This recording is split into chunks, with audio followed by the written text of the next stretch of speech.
C'est parti. Alors, disons à peu près la dernière séance concernant les textures et un peu aussi la partie environnement parce qu'on a commencé à se balader dans un environnement. Euh, la semaine dernière, je vous ai promis qu'on fera une skybox. Euh, on rajoutera aussi une skybox.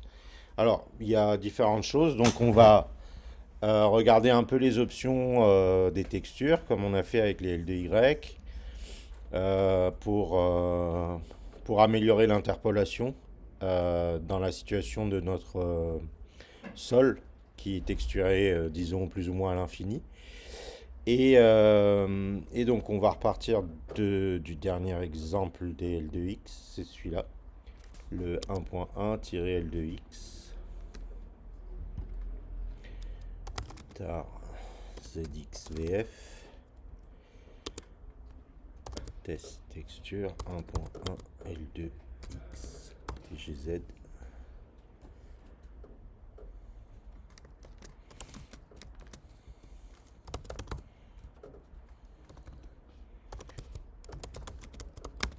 Oh, qu'est-ce que j'ai fait? Ok. Bon, on est sur cet exemple où on a les touches ZS pour faire avant-arrière et D et Q pour tourner la tête. Non, enfin, Q et D, gauche-droite. Euh, et je vais reprendre la partie texture pour essayer de voir comment on peut du mieux possible, ou quelles sont les différentes stratégies pour gérer les problèmes d'effet à l'infini, là. On va commencer par ça. Donc on va dans la doc OpenGL et on regarde comment on peut interpoler les textures. Alors pour le côté interpolation, euh, interpolation pour grossir les textures, là on a plus d'autres options que celles qu'on a vues. Par contre, il faut regarder pour rapetisser les textures. Donc ça va être dans les tech parameters. Et donc c'est les min filters qu'on cherche. Hop. Un minify filter.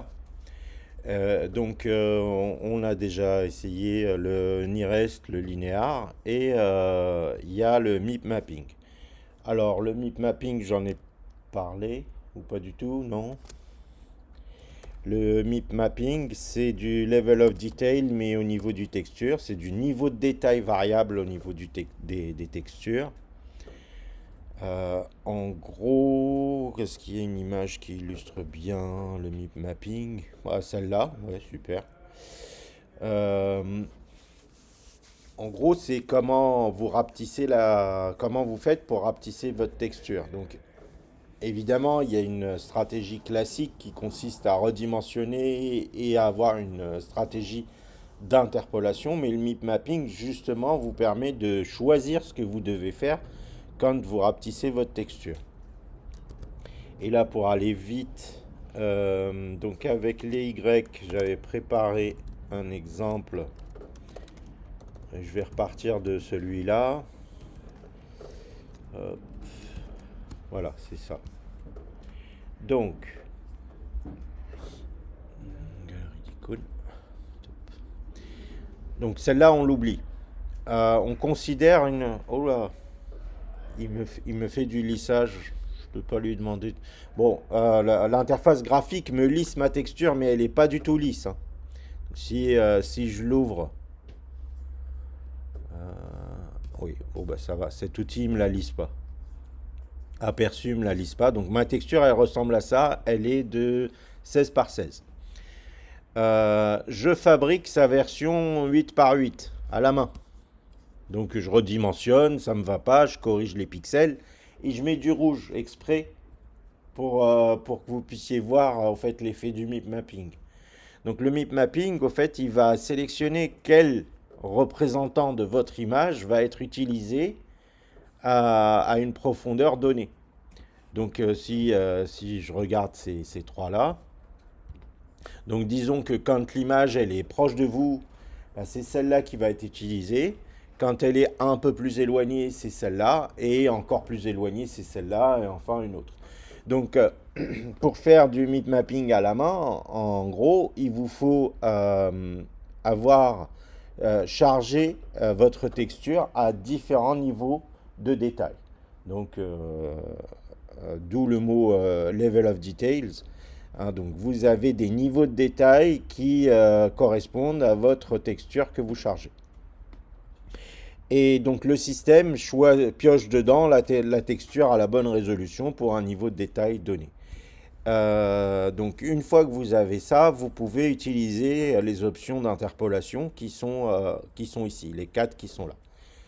Donc je vais commencer par charger les textures avec les différents niveaux de détail. Donc je récupère les textures des L2Y qui sont donc dans le dossier Z, L2Y ici, image, et toutes les textures qui commencent par X.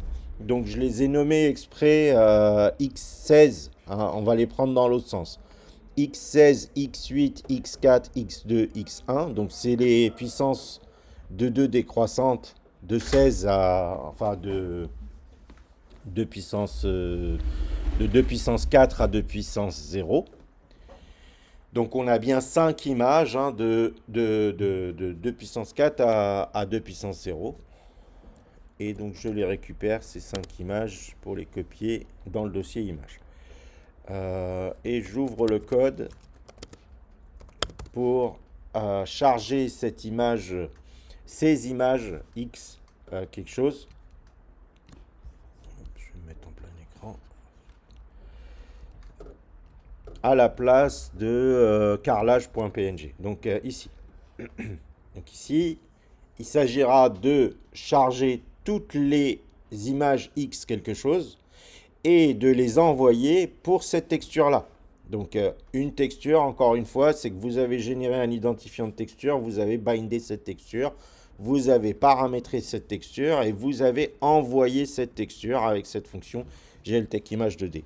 Sauf que là, on va envoyer plusieurs textures, donc on va avoir plusieurs GLTech-Image 2D. Alors, qu'est-ce qui fait qu'un GLTech-Image 2D n'écrase pas le précédent? C'est le paramètre qui est là, level. Donc si je reviens vers la doc, hop, je cherche GLTech-Image 2D, hop, je l'ouvre dans un autre tab. Donc cette fonction possède en deuxième paramètre un paramètre qui s'appelle level, qui spécifie le niveau de détail, level of detail, de la texture. 0 étant, je divise les dimensions de l'image par 2 puissance 0. 2 puissance 0 égale 1, donc je divise par 1, donc je ne fais rien. 1, c'est divisé par 2 puissance 1, donc je divise les dimensions de l'image par 2. 2 puissance 1 égale 2. Je divise par 2, je divise par 4, je divise par 8, je divise par 16. Donc nous, on va avoir du coup le level 0, le level 1 jusqu'au level 4. Et donc ces transferts ne vont pas s'écraser les uns les autres. Il suffira juste de changer l'indice ici pour le calcul de la puissance du diviseur. Ok, donc pour cette texture qui est bindée, on va avoir une boucle qui, pour un i égale 16, tant que ce i est supérieur à 0, i va être divisé par 2 à chaque itération. D'accord? Ça, c'est pour les noms de fichiers. Bon, je vais commencer par là. Commencer par les noms de fichiers jusqu'à free surface dans la boucle. Tout ça dans la boucle. Ok. Première étape, le nom de fichier. Donc, je déclare un car buff. Alors, Françoise m'a dit que vous ne connaissiez pas buff size. C'est vrai? Ok. Bon, buff size, c'est la taille standard de votre machine concernant un buffer de stockage en taille d'octet. Alors les buffers, souvent, c'est comme les buffers utilisés pour les entrées-sorties, des choses comme ça. Ça correspond, je dirais, a priori aussi avec la taille des pages mémoire, mais ça, c'est à vérifier. Donc c'est bon, c'est une valeur pas constante, enfin constante pour votre OS, enfin pour votre libc, qui est voilà qu'on peut utiliser pour optimiser une taille de départ fixe pour un tableau. Donc ce tableau, je vais m'en servir moi simplement pour créer les noms de fichiers. Donc je vais snprintf dedans. Donc snprintf, c'est string printf, mais avec n, c'est-à-dire avec une vérification de la taille pour pas avoir de buffer overflow. Donc snprintf, premier paramètre, c'est où est-ce que je print. Je veux que tu me printes dans buff. Quelle est je pense que le deuxième paramètre, c'est la taille, si je dis pas de bêtises. Size of buff ou buff size. Size of buff, c'est la même chose que buff size. Enfin, buff size sans E là. Et puis troisième paramètre, c'est qu'est-ce que je print? Image. Donc le nom de mes images, ça se trouve dans image / x et ensuite un nombre. Donc je vais prendre %d, point, je pense que c'est PNG. Voilà. Et donc là, je vais passer i comme paramètre. Et donc je vais avoir, comme i vaut 16, je vais avoir x16.png, x8.png, etc., etc. Donc je vais avoir tous les noms de fichiers que j'ai dans image et qui commencent par X. Et là, je passe buff. Voilà. Donc là, je charge à chaque fois dans la surface S la bonne image. Je la convertis dans la surface D et je la transfère ici. Et là, il faut que je mette une puissance. Donc là, la puissance, c'est plutôt l'inverse de la progression de I. I décroît. Il est divisé par 2 à chaque fois. Et là, c'est plutôt la puissance qui augmente. Donc, disons J. Et J, c'est un truc qui roule en même temps que I, mais sauf qu'il commence à 0 et qu'à chaque fois, il est plus plus. Donc, 0, 1, 2, 3 jusqu'à 4. Et je vais avoir tous les J. Et donc là, a priori, j'ai chargé dans ma texture toutes ces résolutions. Ah, il faut bien toutes les résolutions si vous le faites à la main. Je vous montrerai après comment on fait du MIP mapping automatique. Mais si vous faites du MIP mapping manuel, il faut préparer toutes les résolutions jusqu'à la résolution de taille 1 par 1. Voilà. Donc là, on n'a rien de particulier parce que le MIP mapping, on ne l'utilise pas encore. Et donc, il utilise la résolution la plus haute de l'image. Je ne sais pas si on avait fait un bouton pour changer, je me souviens plus. Je vais regarder. Si on avait déjà commencé à faire des key down autres que pour le mouvement. Non. Bon, on va commencer. On va mettre les options 1, 2, 3, 4. On va se mettre des cases 1, 2, 3, 4 pour sélectionner les 4 options de MIP mapping qui sont où? Qui sont là. Nearest MIP map nearest, linear MIP map nearest, nearest MIP map linear, linear MIP map linear. Bon, et après j'explique. Donc case GL4DK, GL4DK. Je vais prendre le 1. 2 points. Break.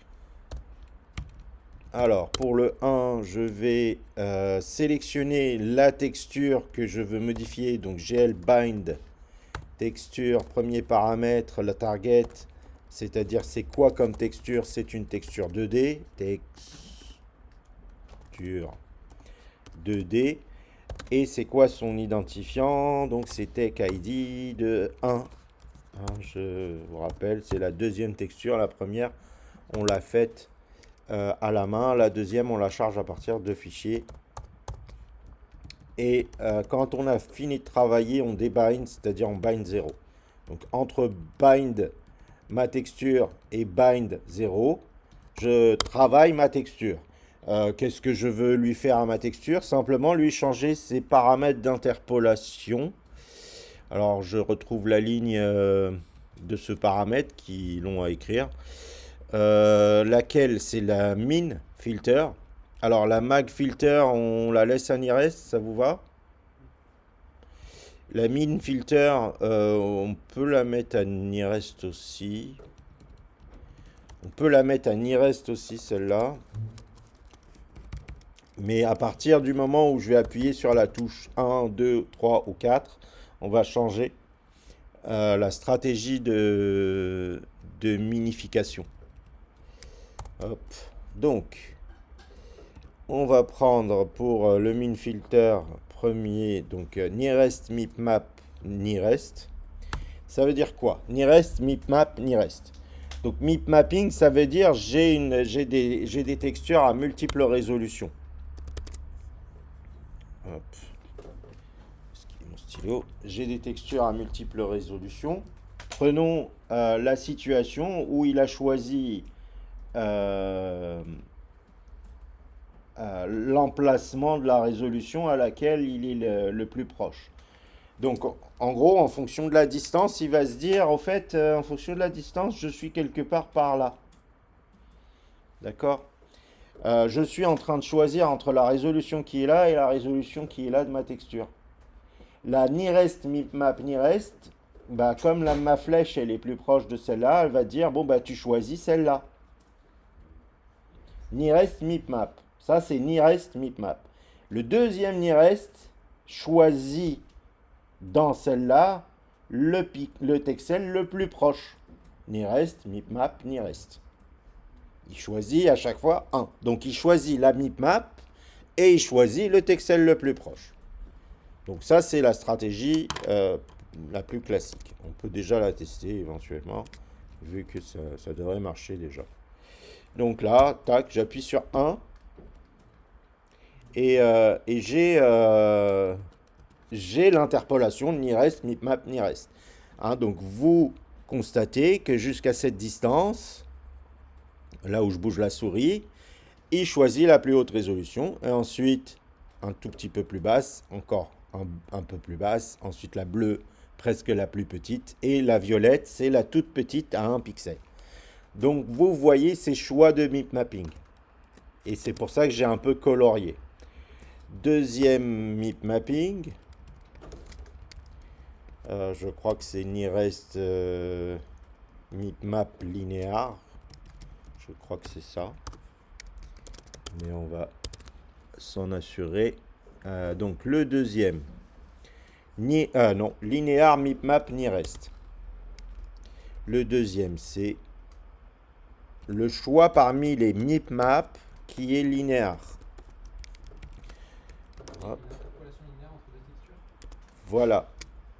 Hop, il fait, donc à ce moment-là, comme il est ici, il fait d'abord un mélange des deux textures qui sont là, pondéré en mettant plus fortement celle-là parce qu'elle est plus proche, et plus faiblement celle-là parce qu'elle est plus éloignée, et ensuite il choisit la nearest, le nearest texel.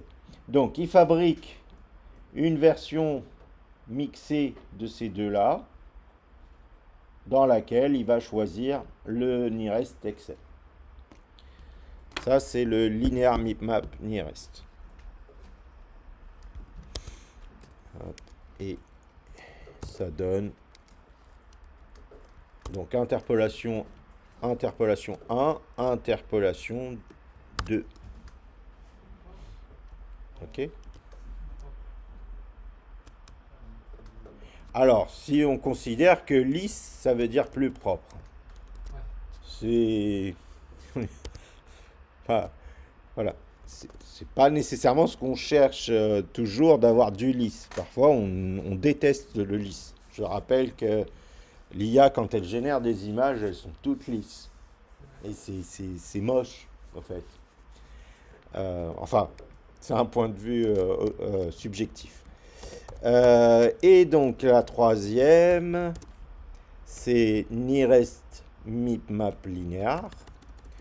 Alors, c'est compliqué de voir à l'œil ou d'essayer de deviner à l'œil comment ça va être par rapport à la précédente.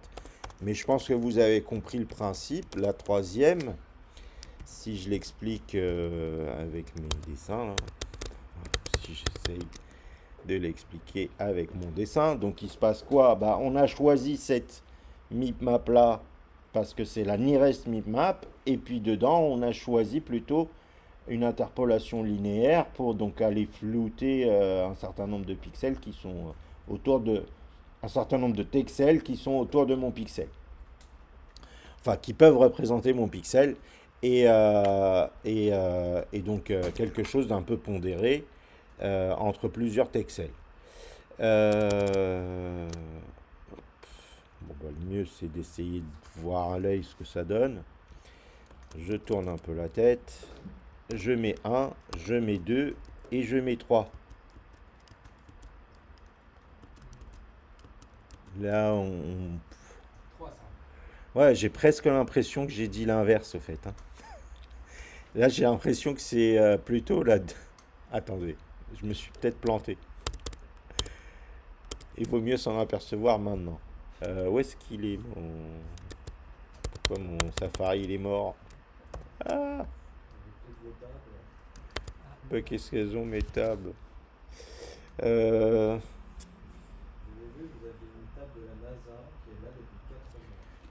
Bon, bah merci. Je sais, j'ai plein de trucs en retard. Et il y a effectivement plein de trucs que je dois regarder ou lire que j'ai pas encore eu le temps de regarder ou lire. Alors, on était à opengl.org, doc, mais je crois que j'ai fait l'inverse dans mes explications. Doc,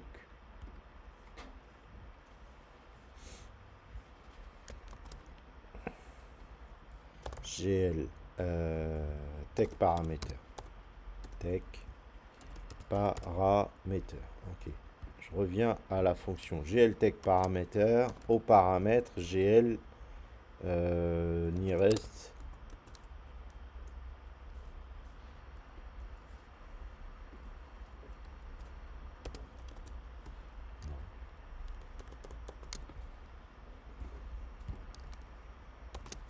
gl nearest mip map nearest. Bon, celui-là on s'en fiche. Il n'y a pas d'ordre, c'est pas important. Il y a nearest et nearest. Linear et nearest. Alors, choose the map that most closely matches the size of the pixel. Ah oui, ok. J'ai inversé, désolé. C'est ça, hein. Moi, j'ai mis 2. En 2, j'ai mis celle-là. En 2, j'ai mis linéaire mipmap nearest. Non, c'est à lire comme ça.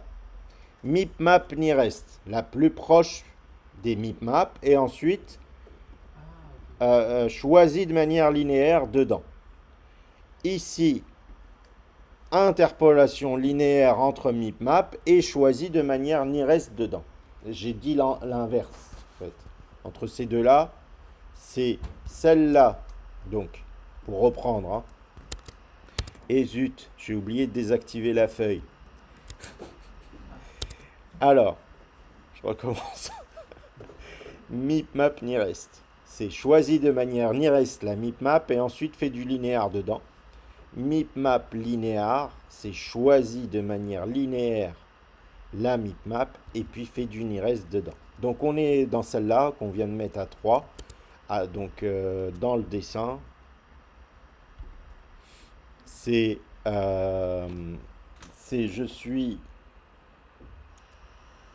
je fais un choix linéaire entre ces deux mipmaps. Donc je fabrique une mipmap intermédiaire dans laquelle je choisis de manière nearest. Ça, c'est la 3 que je viens de faire. Et effectivement, ça se voit.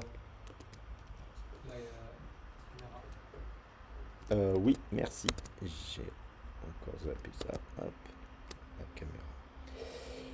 Alors, donc, la 1, ni reste, facile. La 2, euh, choisis de manière ni reste la map et ensuite dedans choisis de manière linéaire.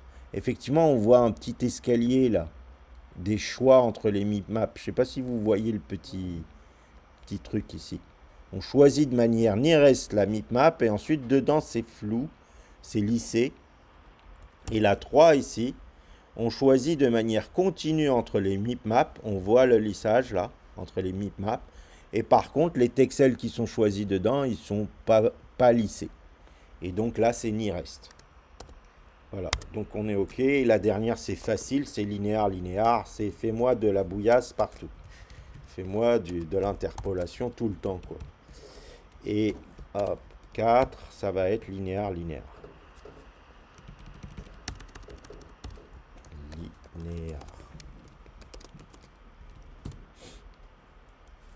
Et donc on a 1, 2, 3, 4. Et donc la quatrième, elle est toute lisse dans toutes les directions. OK? Alors, on va rajouter la cinquième qui va binder la texture et qui va générer les mipmaps. Alors, moi, j'ai mis les mipmaps à la main. Que fait une génération de mipmaps? Alors, j'ai le gen mipmap, je crois. Gen mip. Donc, il y a une possibilité de generate, pardon. C'est generate mipmap qui prend une target. La target, c'est toujours la même, texture 2D. Alors, generate mipmap, tout simplement, c'est lui qui fait le travail pour vous et il vous génère, en fait, d'après ses choix à lui, euh, les mipmaps de votre texture. Et du coup, il écrase forcément ce que vous avez fait manuellement. Donc, j'ai toujours 1, 2, 3, 4. Mais dès que je vais faire 5, j'ai des mipmaps qui sont générés pour ma texture. Et ça m'a écrasé mes 1, 2, 3, 4. Donc je peux revoir 1, 2, 3, 4, mais comme il l'a fait lui. Donc lui, il a fait 1 comme ça. Vous voyez, on a perdu du détail au fond. Hein. On est censé avoir du ni reste, mais on a enfin full gris. 2, 3, 4. Et donc 5, ça fait la même chose. Hein. On a perdu notre mip mapping manuel pour passer à du mip mapping automatique. Alors le mip mapping, ça vous permet aussi d'accélérer énormément les calculs. Hein, parce que si vous avez une très grosse texture, elle est très haute résolution quand le perso est devant vous, et elle est très basse résolution quand elle est loin, et c'est mieux. OK. Dernière étape, ce qu'on appelle l'anisotropic filtering.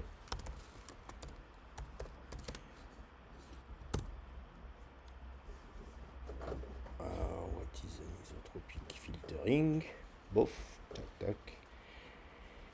Ici, l'idée, elle est géniale.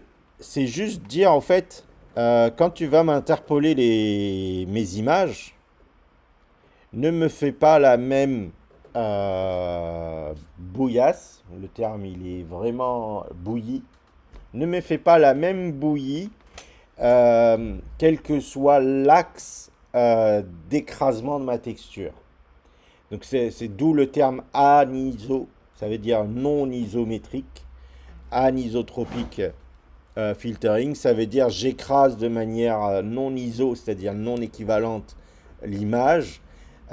Donc en gros, votre image d'origine, c'est celle-là. Et quand vous la dégradez en largeur, bah, vous allez créer au fait du mip mapping qui va l'écraser en largeur et du mip mapping qui va l'écraser en hauteur. Et toutes les étapes intermédiaires entre les deux.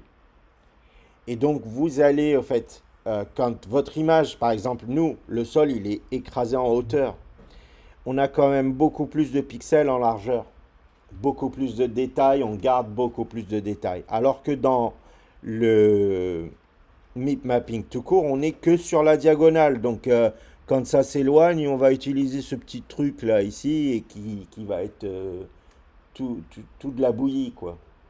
Il n'y a pas beaucoup, il n'y a pas assez de détails ici. Donc si on veut garder énormément de détails parce qu'on a écrasé quelque chose que dans un des axes, bah on l'a en fait. Donc ça c'est l'anisotropic filtering.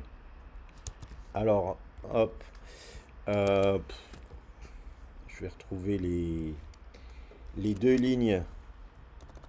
Il y a deux lignes à rajouter pour faire de l'anisotropic filtering. C'est L2Y, L2.C.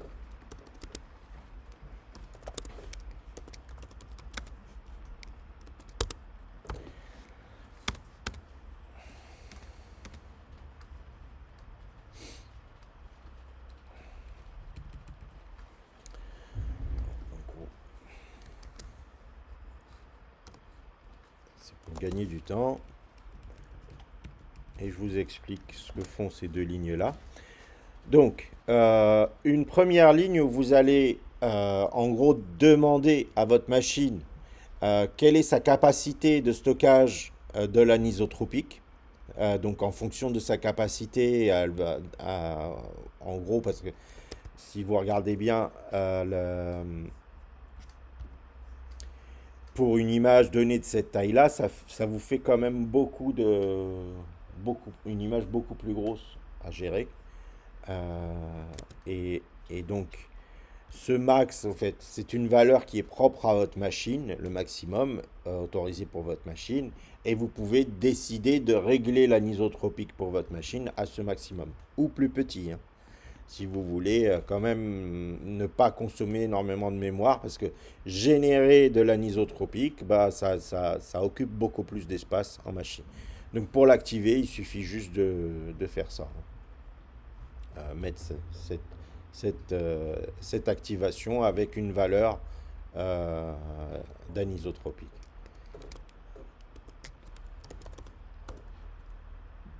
Et donc ça, on l'a mis en 6.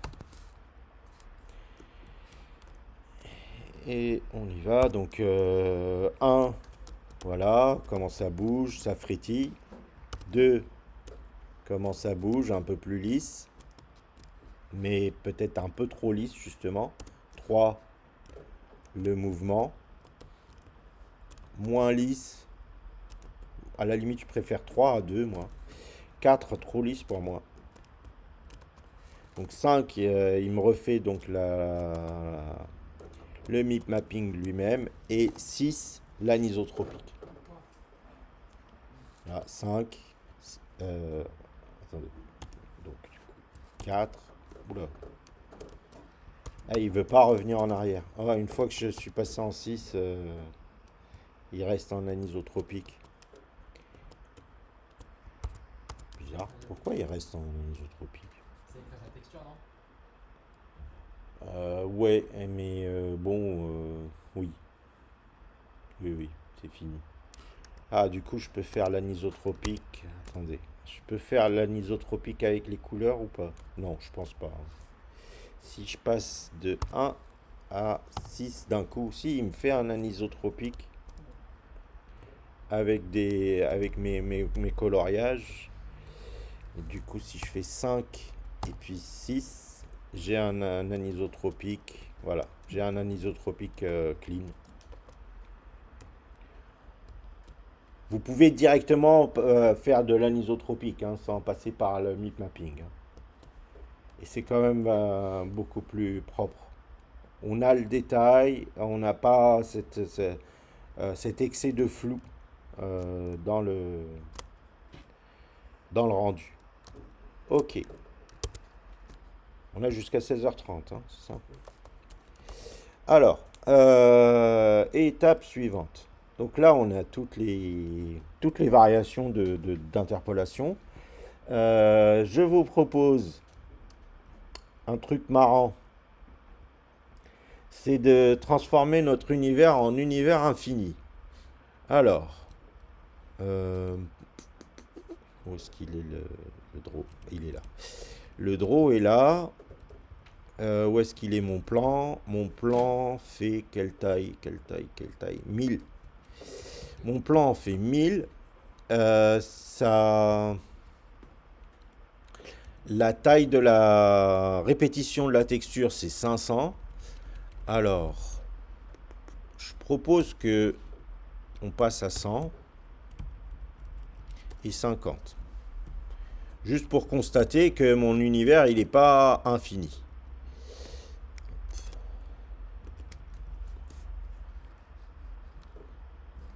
Donc, comme ça, de loin, on aurait presque l'impression, alors on va le mettre en anisotropique, on a presque l'impression que ça part à l'infini, on va avancer dans une direction et on va vite déchanter parce qu'on voit le bout du monde.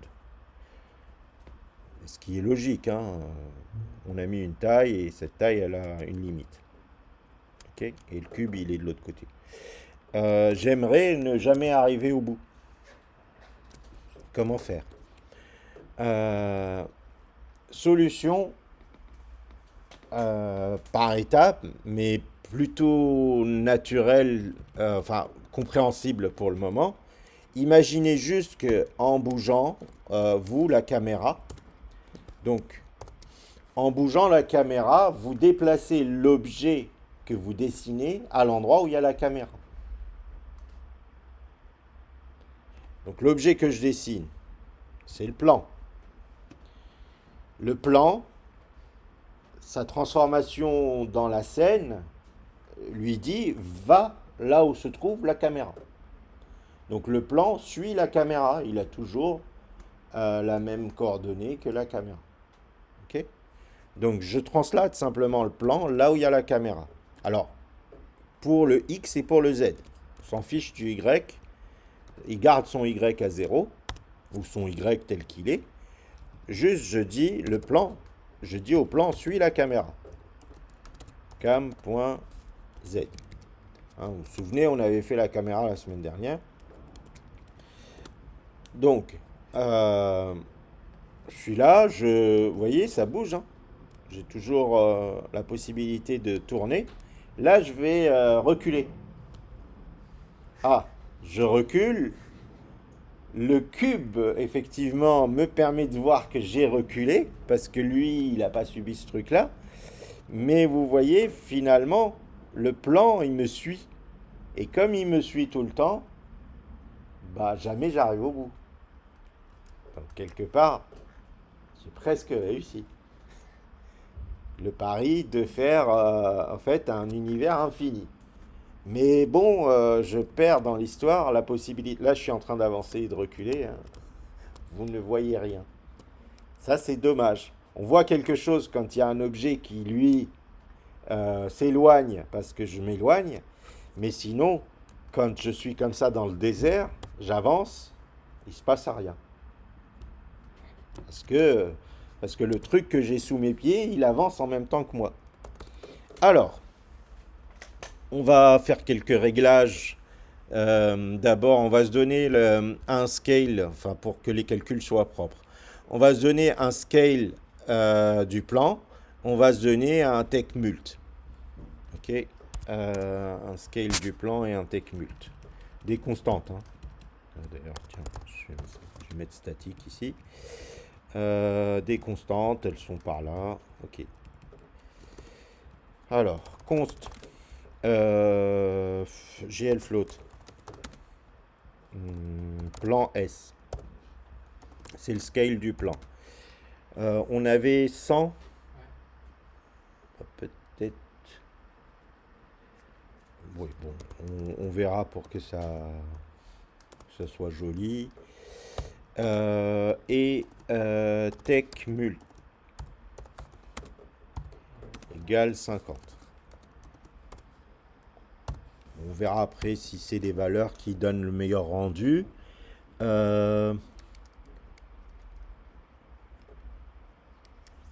Qu'est-ce que... Où est-ce que je vais? Je vais appliquer Donc ici, pour être plus exact là, plan S en réalité, j'ai pas besoin de l'appliquer aux trois axes. Juste aux deux premiers. Alors, mais par contre, il y a un truc qui peut-être dérange ici. Pourquoi je l'appliquerai à X et Y et pas à X et Z? Parce que le plan, il est sur X, Z. Et là, il vaut mieux essayer de comprendre ce truc-là. Hop, je vais mettre la caméra, mais pas pour dessiner, pour montrer ma main. Alors, donc,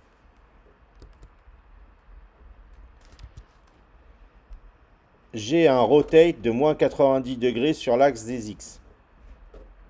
Hein, ce rotate, il vient,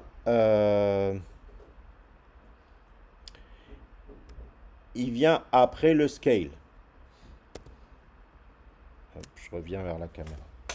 En gros, le plan, il est face à la caméra. Donc, comme la feuille qui est là, elle est face à la caméra au début. Et le rotate, il est sur l'axe des X. Donc, compliqué de montrer ma main. Donc, l'axe des X, c'est le pouce. Donc, le rotate de moins 90, anti-horaire, c'est dans ce sens-là. Donc, le plan, il fait une rotation comme ça, pour être sous mes pieds, au fait. Mais quand il est comme ça, ces axes de scale, c'est des axes XY. Pouce, X, index, Y.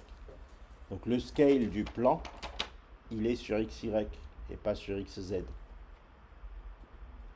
faut juste comprendre ça. Et après, quand je fais une rotation, ces axes-là, c'est X et Z. Mais plus tard, après la rotation.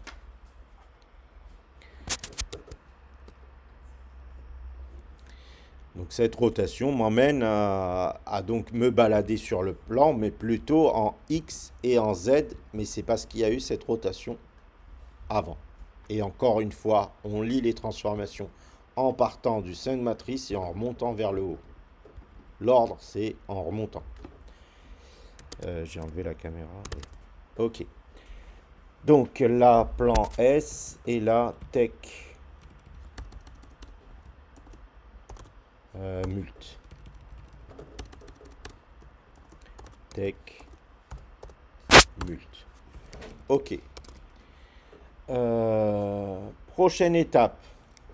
Il faut décaler la texture pour se donner l'impression qu'on est en train de se balader dessus. Comme un tapis qui vient vers vous pour vous donner l'impression que vous êtes en train d'avancer en avant. Ok. Donc ça, je vais le mettre, disons, dès le début des opérations sur, pardon, dès le début des opérations sur le cube, sur le plan, pardon.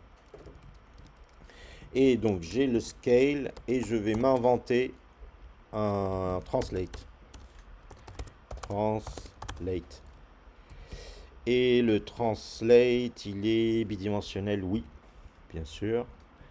Donc j'envoie l'info de translation. Translation. Ça correspond pas à la position de la caméra. Presque. À quelques trucs près. Alors, pour le X, sans problème. On décale par rapport au X. Mais le Y, il est à l'envers. Le Z, du coup. Mais le Z, dans la coordonnée de texture, c'est un Y. Et du coup, il est à l'envers parce que les Z négatifs sont devant. Hein. Donc, vous voyez, alors que le Y, enfin le devant de la texture, c'est le Y positif. Le devant, ouais. C'est le Y qui incrémente. Donc ici, il y a juste une inversion dans les Z. Moins cam.z. Mais c'est pas tout. Alors, il y a cam.x et moins cam.z à translate la coordonnée de texture. Hein, c'est une translation de la coordonnée de texture. Alors, pour la mettre en place, il faut aller dans le shader. Hop, la recevoir, accueillir la valeur de translation. Translate. Et ensuite, venir l'appliquer ici. Plus tech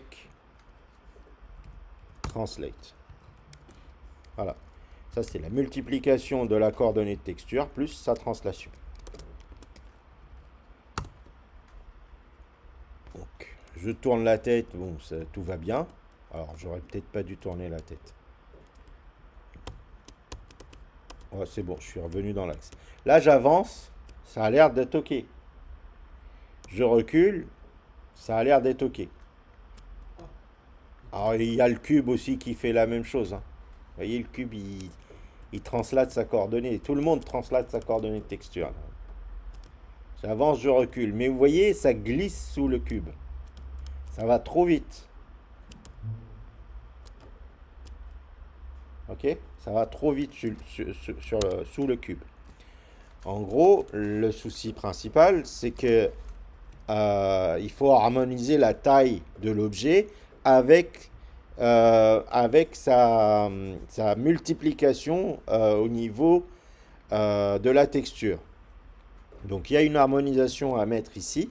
Cette harmonisation, elle est liée au fait que ce plan, il est combien de fois? Il est déjà, ce plan va de moins 1 à plus 1 quand il est de taille 1.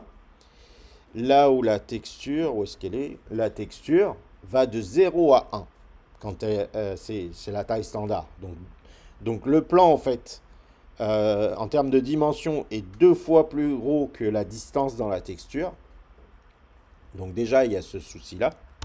Donc il y a une sorte de division par 2. Et ensuite, il faut quand même voir de combien de fois est multiplié la texture par de combien de fois est multiplié le plan. Donc en gros, le plan, c'est la taille de l'objet à diviser par la taille de la multiplication dans la texture, quoi, pour retrouver quelque chose de d'uniforme. Tech mult. Il y a une formule ici, normalement, si je ne me suis pas trompé, qui permet d'homogénéiser le déplacement dans l'espace texture, avec le déplacement dans l'espace objet. Donc là, je vais en arrière, je vais en avant, et vous voyez, le carrelage, il glisse pas sous les pieds du cube. Par contre, le fait que le cube, lui, il ait sa texture qui glisse, c'est désagréable à l'œil. Donc ça, on va l'éviter simplement en disant que quand c'est le cube, et le cube, il est juste en haut, bah, il n'y a pas de décalage de coordonnées. C'est pas ça que je voulais copier, c'est translate plutôt. Trans. Bon, j'aurais dû copier l'autre ligne. C'est celle-là que je voulais copier. Quand c'est le cube qui se dessine, il n'y a pas de translation de coordonnées de texture. Donc on met bien 0.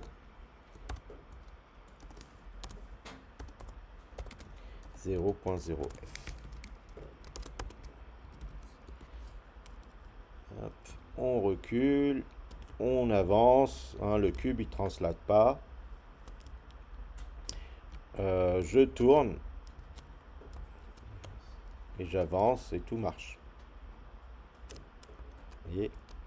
Donc je vais à direction opposée du cube et j'essaye de trouver la fin du monde, comme tout à l'heure. Et il n'y a rien qui arrive. Hein. Donc il n'y a pas de fin.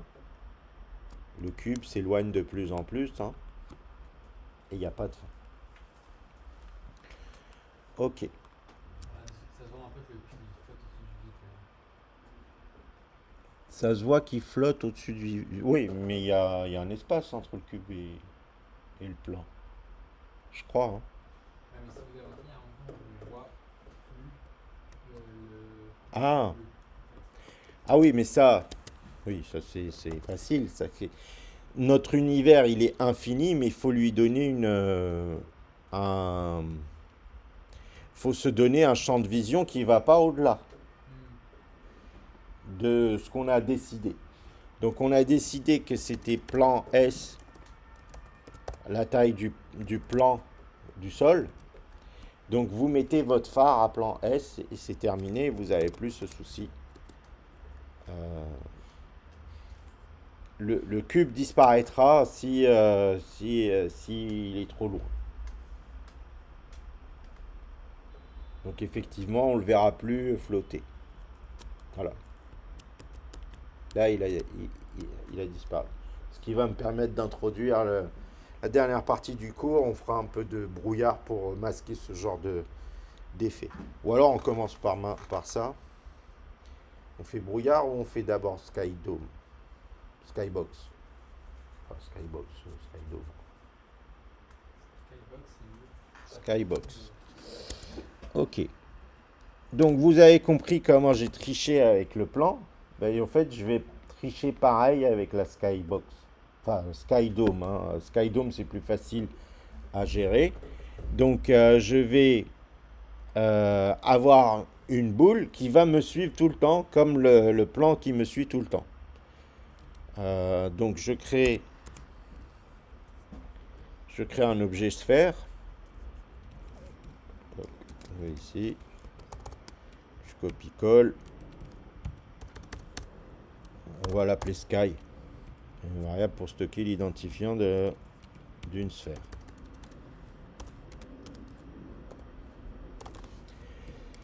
Ok. Et à l'endroit où je génère le plan, je génère aussi Sky.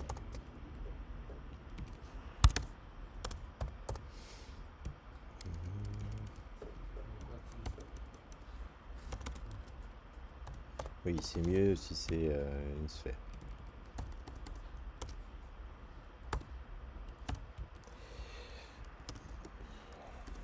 Enfin, oui. Enfin, c'est peut-être beaucoup, mais 20 par 20. Donc, on génère une sphère. Pour le moment, on va par exemple la mettre quelque part où on puisse la voir. à côté du cube. Où est-ce que commence?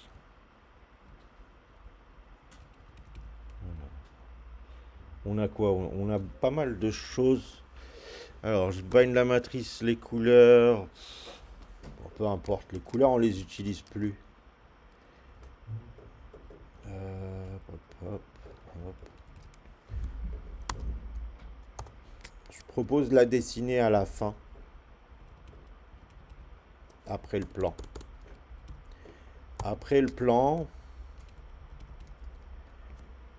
alors la couleur, je m'en fiche. Je charge identité. Je translate. euh,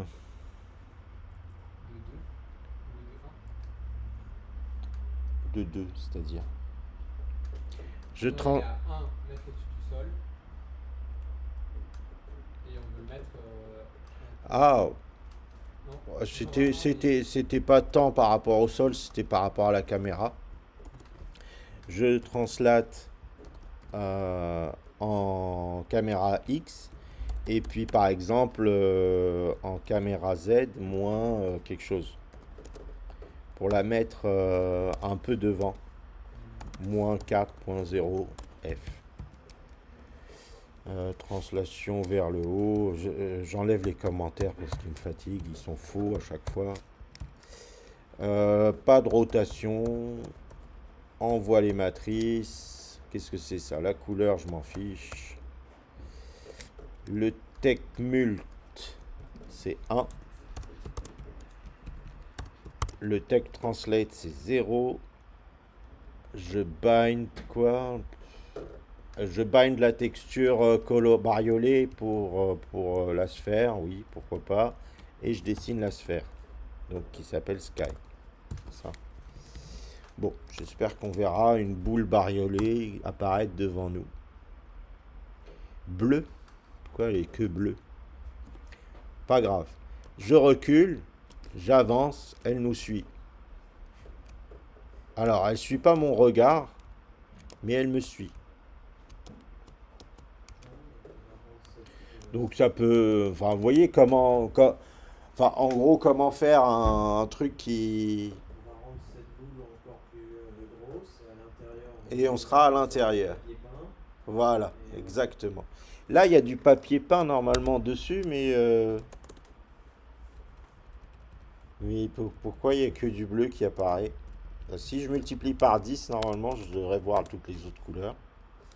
Oui, voilà, elle est, elle est bien bariolée. Ok?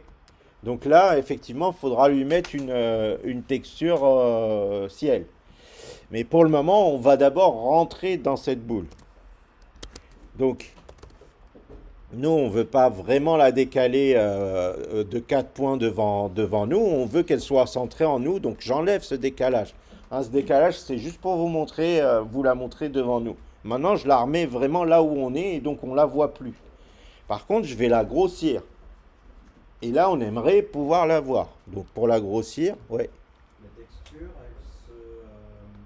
elle s'affiche à l'extérieur comme à l'intérieur. Ah, la texture, est-ce que la texture s'affiche à l'extérieur comme à l'intérieur? Très bonne question. C'est pas la texture le problème, c'est le triangle s'affiche-t-il à l'extérieur comme à l'intérieur? La réponse est non, il s'affiche pas. À l'intérieur, il s'affiche pas. Donc on va la grossir et effectivement, vous avez spoilé tout le monde, ça s'affichera pas. Non, mais c'est très bien. Où est-ce qu'il est le translate? Ok. Là où il y a le translate, je fais un scale juste après. Alors, juste après dans le code, mais du coup, c'est avant. Attention, faites pas dans l'autre sens, là, pour le coup, parce que l'effet n'est pas le même. Si vous faites le scale plus haut dans le code que le translate, il aura un effet sur le translate. Il va scaler le translate aussi. Alors que là, le scale n'affecte pas le translate. Euh, hein, c'est comme d'habitude, tout est un peu à l'envers, mais enfin, on est OK. On n'a qu'à la scale d'à peu près la taille du plan ou plan moins quelque chose. Parce que attention, on est vraiment à la limite là. Notre phare, il est à plan. Donc, si je mets plan, il est possible qu'on se rajoute un autre problème. Hein. Je mettrais bien plan moins un petit quelque chose. Moins un ça suffit, ou peut-être encore moins.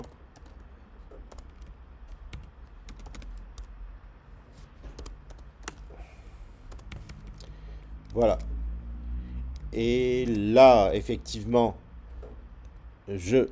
Ah, qu'est-ce que j'ai... Si vous regardez tout en haut de votre code, vous avez vu que les triangles s'affichent devant et derrière. Ah, Pareil, n'apparaît d'accord. pour moi non plus. Ok. Tout en haut du fichier. Eh ben... hop. Euh, Là. Ah,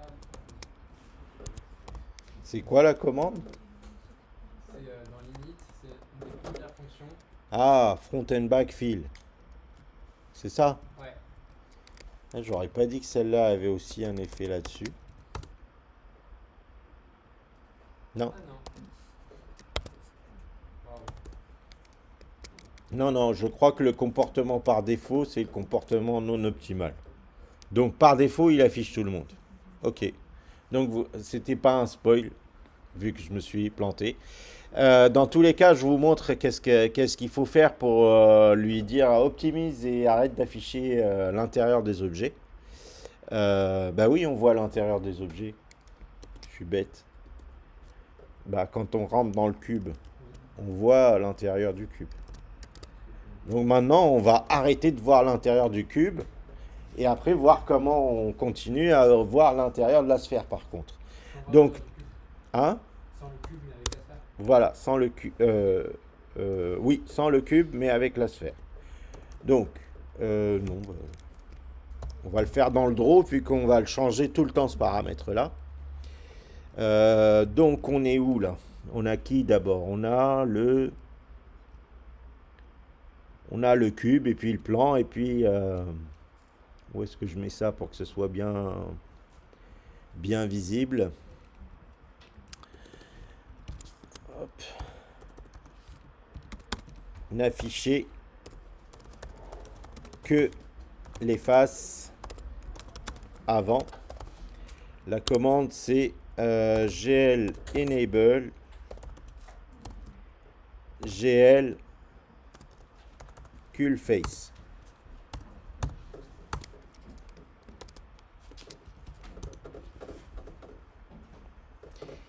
Et là, la sphère a disparu et aussi l'intérieur du cube. Là, je suis dedans le cube, je vois plus. Et là, je suis légèrement dedans et légèrement dehors, je vois. Donc, j'ai activé le cull face. Ok. Alors ça, à la limite, ouais, affiche que les faces avant. Ouais. Enfin, c'est pas vrai, c'est pas vraiment le bon commentaire. Active, ça c'est active le cull face. Je suis désolé, ça veut pas dire affiche que les faces avant. Active le, le cachage de face. Du coup, active le cull face. Mais ça, on va le mettre dès le début du programme. Et on va jamais le changer.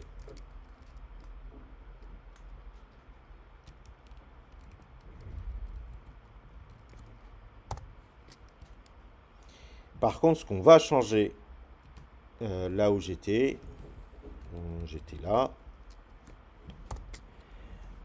dire que le cull face est sur les faces arrière. Voilà. Et là, il y a une commande qui est gl cull face. GL back. Voilà, vous lui dites que le cull face doit agir sur les faces arrière. Et quand je m'apprête à dessiner le sky, GL cull face, GL front.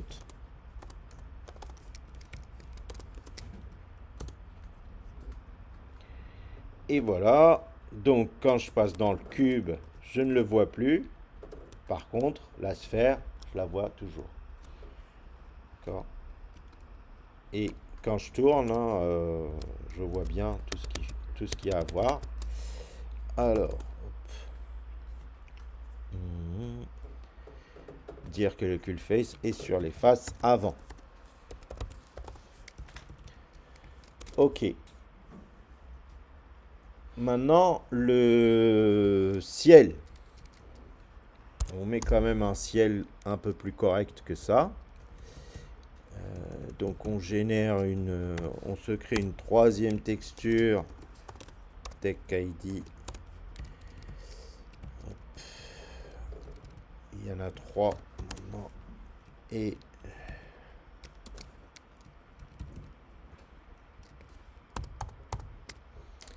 la troisième texture,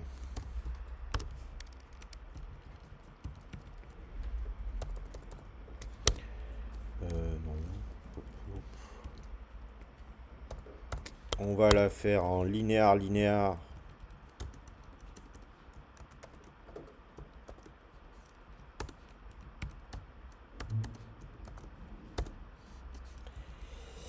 Et on va charger le fichier, je sais pas, ça sera quelque chose du genre sky. Est-ce qu'il y a une Oui. fonction Codiel qui génère un bruit par là? Non. Ok. Je vais faire Il y a dans les specs une noise, mais qui est vide. Ouais. Ça a été spécifié et finalement pas implémenté parce que, disons, qu'est-ce qui est vraiment un noise? Est-ce que c'est seulement un bruit de perlin, un noise? Je pense que c'est ça ce qui a motivé finalement l'abandon de la fonction noise. Euh, Parce que bon, standardiser un noise, je sais pas si c'est. Ouais. Donc cette image sky.jpg, où est-ce que on va aller chercher, demander à Google Skybox, chercher en mode Skybox Cloud, hop, image plus, non pas plus, outils, Creative Commons.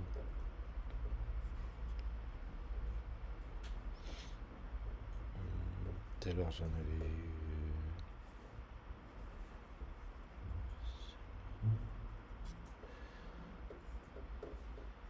Est-ce que Box, c'est le bon.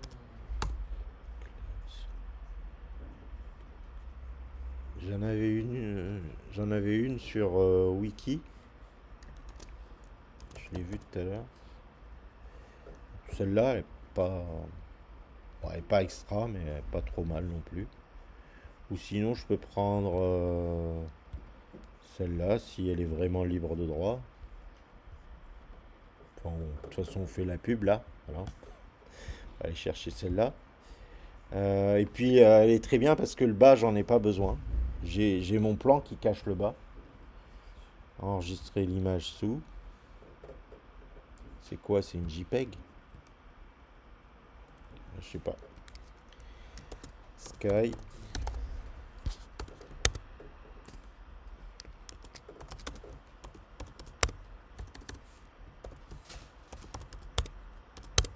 Oui, c'est une JPEG.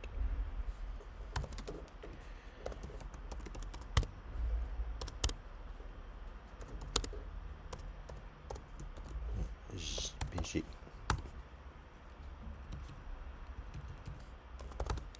J'ai pas fini dans le code de faire deux choses. Modifier ce paramètre ici pour dire qu'il y en a trois. Et binder donc une autre texture ici. Non, pas ici. C'est où la sphère, elle est là. Hop, binder la 2. La troisième, quoi. Hop. Wow, c'est à l'envers. C'est à l'envers. Et c'est répété. Ah oui. Bon, c'est pas à l'envers, c'est répété. 10 fois. Non, c'est une fois. Est-ce que c'est à l'envers? Oui, c'est à l'envers. Mais c'est normal, hein, les textures, elles ont le repère Y vers le bas. Alors, pour inverser un axe, est-ce que si je mets un -1 ici, ça suffit? Yes. Voilà, j'ai mes nuages. Bon, c'est pas extraordinaire, mais ça va, ça fait l'affaire. Euh, il nous reste 12 minutes. On va commencer à regarder comment faire un petit fog qui va vers le gris. Euh, donc si on se met en mode voilà comme ça, on a le terrain qui est bien lisse en mode anisotropique. Donc les déplacements ils sont propres.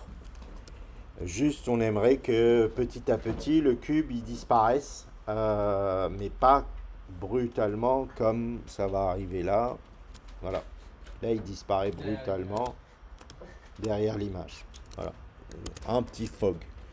Alors le fog, on va dans le shader.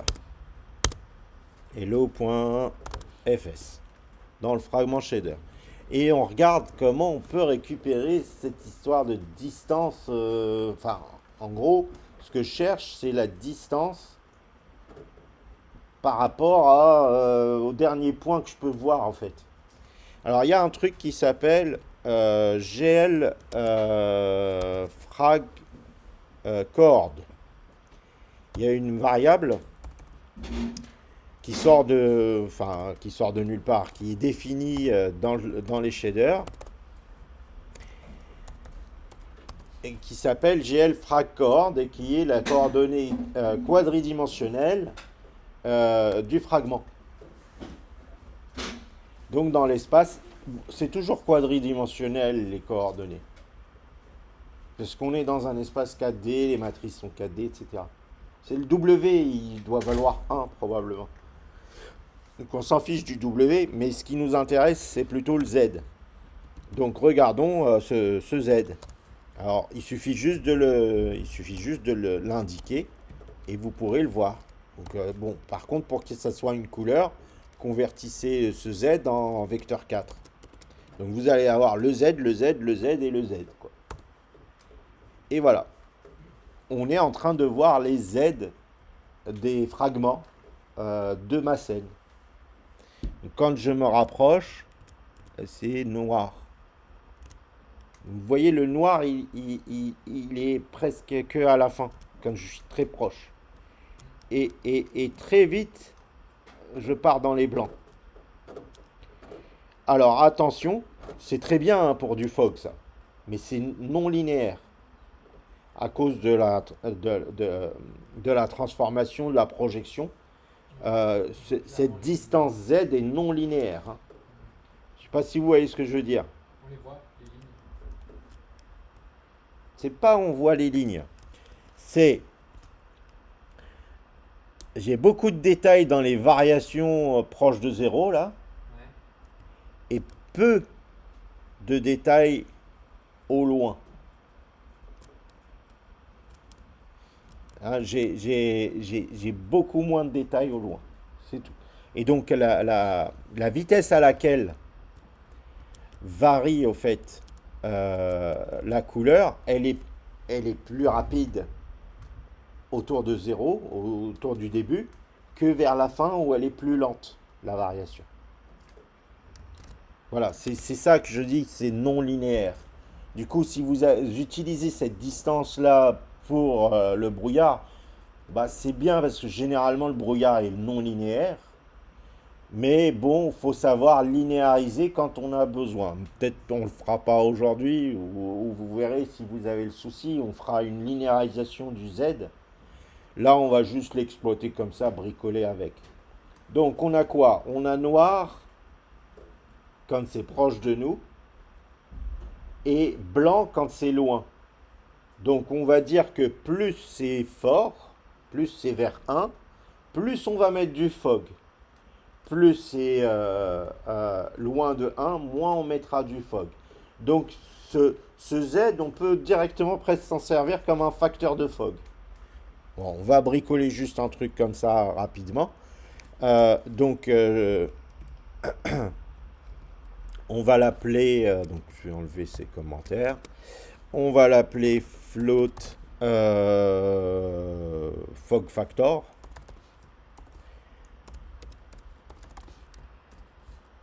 Égal, et on va le prendre lui.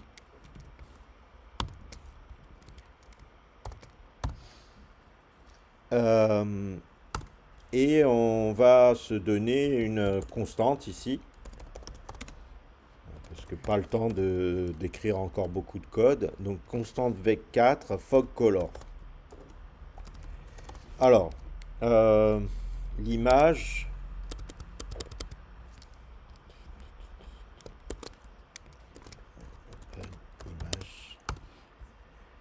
L'image, celle-là. On va aller chercher à peu près le gris qui est omniprésent vers le bas.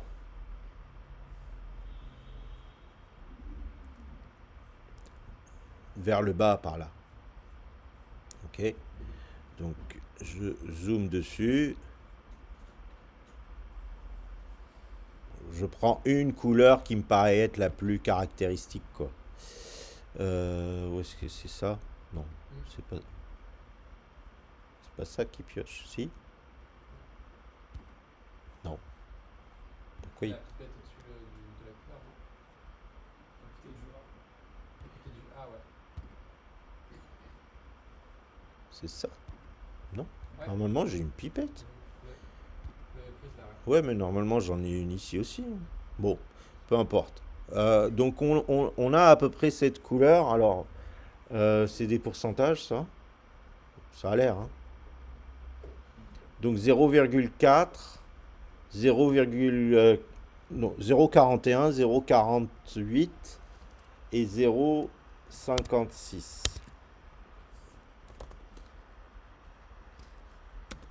égale V4 0,41 0,48 0,56 1.0 et ici je vais évidemment prendre la texture comme d'habitude, et sauf que je vais la mixer avec la fog color, avec le fog factor. Même s'il n'est pas bon, voilà, on recalculera, on modifiera la fog factor, mais la formule qui est là, elle est ok. Hein, même si ça, c'est pas extraordinaire, et ça, c'est écrit en constante. Ça devrait être bon. Bon, j'ai l'impression d'avoir oublié quelque chose. Ah, il y a zéro Hein fog color très proche de nous Voilà. et beaucoup. Le troisième paramètre du mix pondère le deuxième Hmm, paramètre. ok. Et 1 moins le troisième pondère le premier. L'inverse, quoi. Le complément à 1. Ah oui, je sais ce que j'ai oublié, mais c'est pas grave, je vous montre. Bon, Donc, c'est pas mal, hein. On a un joli fog. Voilà, il marche bien. Il est non linéaire, comme un vrai fog, au fait. Hein. Dans la vraie vie, un fog n'est pas vraiment linéaire. Donc c'est cool. on n'a plus de sky quoi. Mais on n'a plus de sky. Et donc, il faudrait peut-être gérer la sky sans fog ou lui faire un fog spécial à elle pour un peu harmoniser. Donc, bon, on va lui enlever le fog et puis je vous laisse après éventuellement améliorer un tout petit peu le rendu. Donc, pour dire que la sky n'a pas envie d'avoir du fog, ben, on dira sky au moment où on dessine sky. Donc, juste avant de dessiner sky, on envoie une variable entière. On peut aussi envoyer des booléens, mais bon, on va envoyer un int sky qu'on met à 1. Attention à le mettre à 0 juste après, parce que sinon tout le monde est sky. Voilà. Une fois que vous avez dessiné sky, vous le mettez à 0. Et donc cette variable sky, on peut aller l'exploiter ici en tapant uniform int sky. Et ça peut être if sky. Qu'est-ce qu'on fait? Fog factor divisé par 10. If sky égale ou différente 0. If sky différente 0. Fog factor divisé égale ou 100, je sais pas. Ah, quoique non, faut carrément le décaler, je crois. Ah, ça va. Ça contraste un peu trop fort quand même. Hein.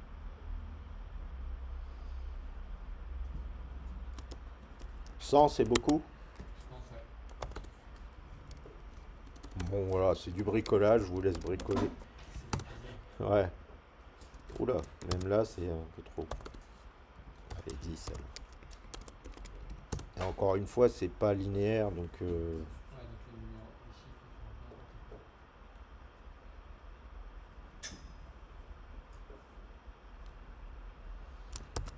quoi. on a bien mis 0.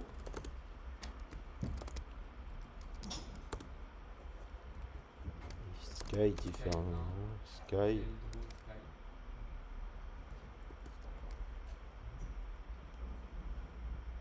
If sky différent de 0, fog factor divisé égal par 10 et par 2. J'ai l'impression que tout le monde est divisé là. Ah ouais? Non? Pas ça? Non, moi j'ai l'impression juste que ça blende beaucoup moins parce que le sky est.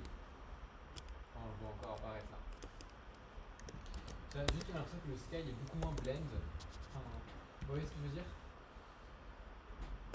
L'objet sur lequel on a pris notre fog Hmm.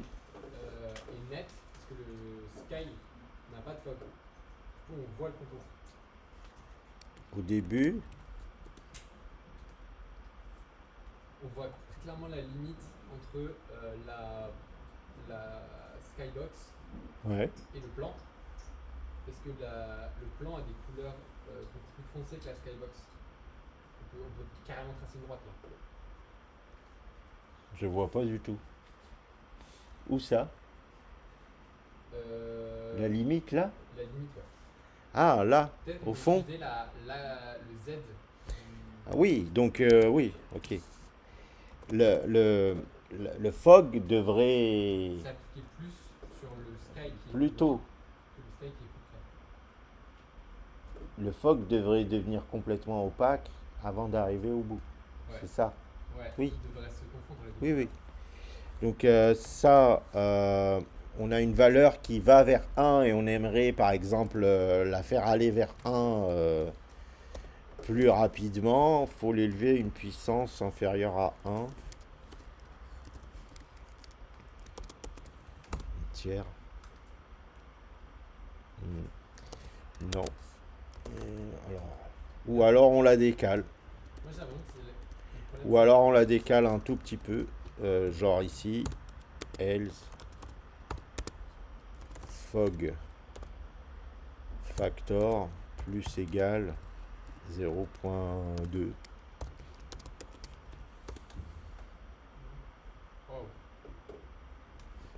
Ça va pas du tout là. non, c'est joli. Qu'est-ce que c'est que ce truc? Qu'est-ce que j'ai fait? Une inversion des couleurs. C'est un Oui. Mix, ça fait des trucs comme ça. Ok. Égal à max. Max, non, min. Min ou max? Le minimum le plus petit entre fog factor plus 0.2 et 1. Voilà. Bon, en fait, la couleur que j'ai choisie,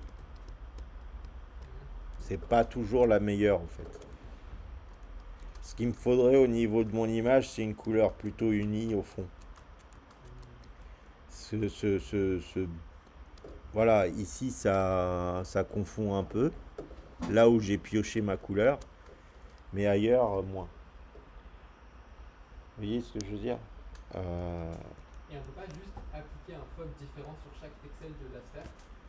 il faudrait pour la sphère utiliser un fog qui utiliserait plutôt la hauteur Ouais. de la coordonnée de texture. Hein, je vous laisse, enfin, ouais, Ok, ça marche. à la limite, je vous laisse voir comment le faire. Donc ici, on a une coordonnée de texture qui commence à 0,5. Hein, parce que celle qui est à 0, c'est en bas.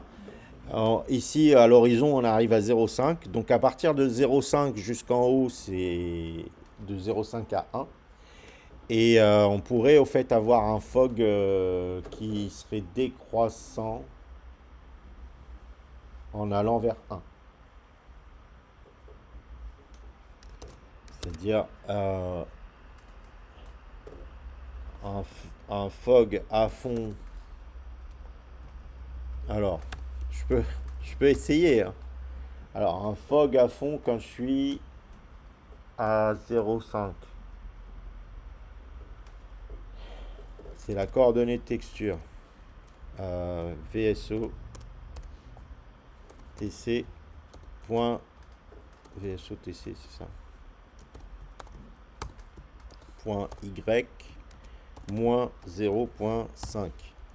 Donc on s'en fiche en dessous de 0,5, c'est pas grave. Donc là, on a une coordonnée de texture dans le visible qui va de 0 à 0,5. On veut un fog qui va de 1 à 0. Donc je l'inverse, en fait, 1.0 moins 2.0 fois ça. quelque chose dans ce genre-là, hein. C'est une cuisine. Oula! Waouh.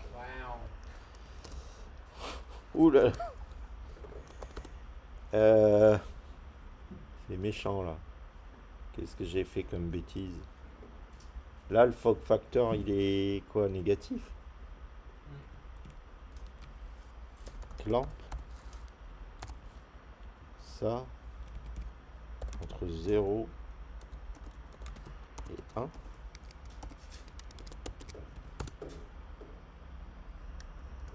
Ouais, donc mon calcul est faux. Donc là, j'espérais avoir quelque chose qui commence à... Bah, quand on est comme ça, il faut pas être dans le brouillard longtemps, hein.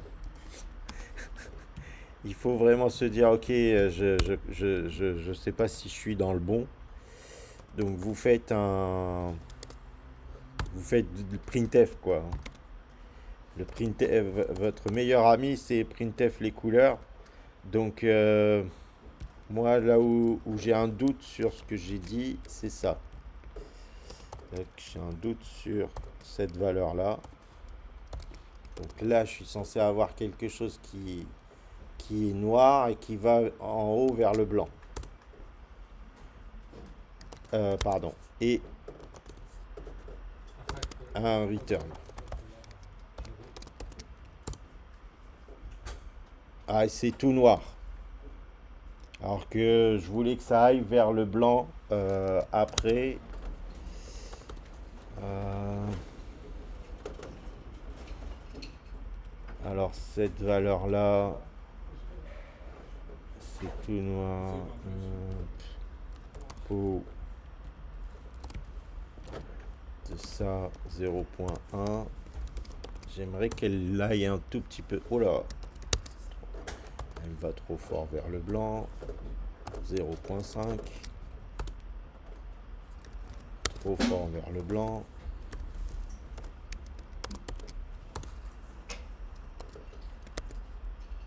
J'ai pas d'erreur là. Euh...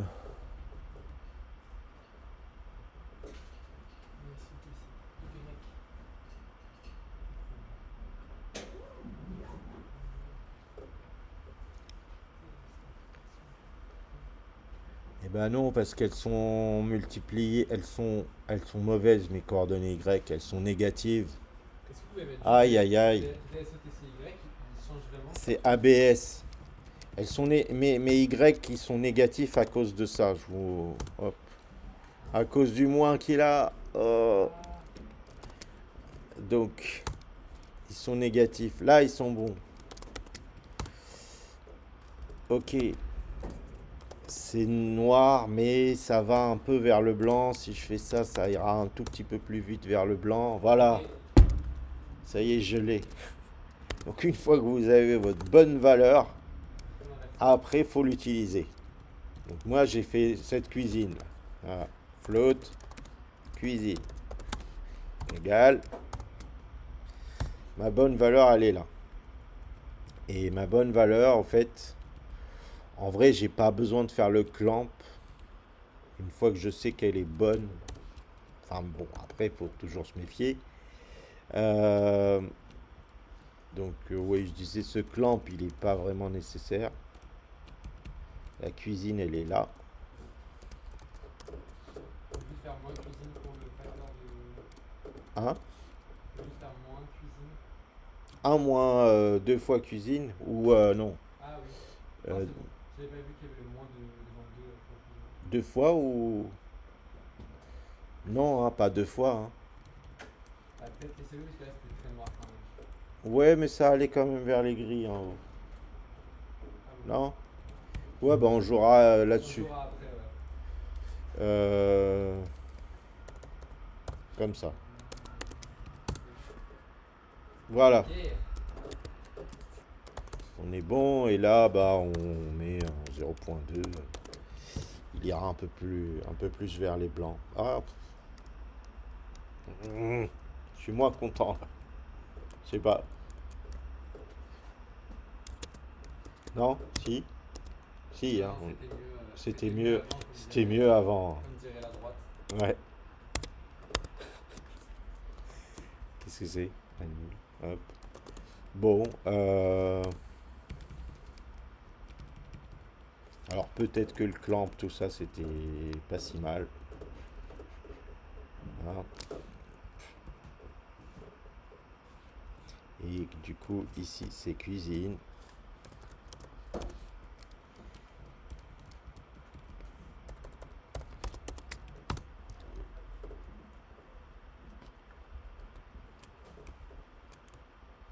Ça va là, non? Ouais, c'est pas mal. Juste Bon, je vous laisse. la suite sera, ouais, Ouais, je sera vous laisse finir là, totalement vraiment la différente. vraie cuisine du bout, quoi. Hein, du bout du bout. Comme vous le souhaitez. Et donc, je vous mettrai ce code comme ça en l'état en D'accord, merci ligne. beaucoup. Merci beaucoup. On a